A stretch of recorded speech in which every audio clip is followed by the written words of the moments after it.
संपूर्ण महाराष्ट्रभर पोलीस दलातर्फे ऑपरेशन मुस्कान 20 जानेवारी ते 20 फरवरी पर्यंत राबवण्यात येत असून वर्धा जिल्ह्यातील जे मुलं मिसिंग झालेले असून वर्धा जिल्ह्यामध्ये एकूण मिसिंगची संख्या एकूण 19 असून त्यामध्ये 6 मुलं आणि 13 मुली असून त्यांची शोध मोहीम राबवण्यात येत आहे, अशी माहिती पोलीस अधीक्षक सौरभ अग्रवाल यांनी पत्रकार परिषद घेऊन पत्रकाराला माहिती दिली। या पत्रकार परिषदेमध्ये पोलीस अधीक्षक सौरभ अग्रवाल, अपर पोलीस अधीक्षक सदाशिव वाघमारे, गुन्हे शाखेचे विनोद चौधरी उपस्थित होते। महाराष्ट्र 24 करिता संतोष देशमुख, वर्धा। वर्धा जिल्ह्यात दिनांक 20 जानेवारी ते 20 फरवरी 2026 पर्यंत ऑपरेशन मुस्कान 14 असं राबवण्यात येणार आहे।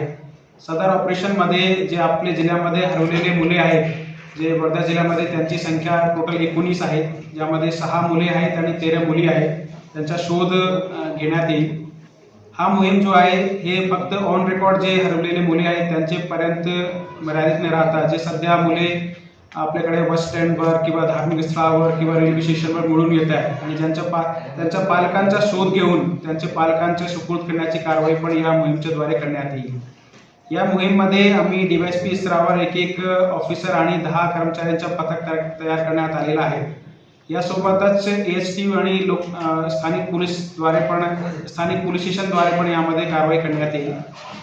यामध्ये जे सर्व सहकारी संस्था आहेत, NGOज आहेत, चाइल्ड हेल्पलाईन आहेत, तसेच महिला बाल विकास विभाग आहेत, त्यांची पण मदत आम्ही घेणार आहे। या माध्यमातून मी सर्व पत्रकार बंधू भगिनी तसेच सर्व वर्धावासियांना आवाहन करतो की अशा प्रकारचे कोणतेही बेवारस मुले मुलींबाबत माहिती मिळाल्यास तात्काळ वर्धा पोलिसांना कळवावे। धन्यवाद।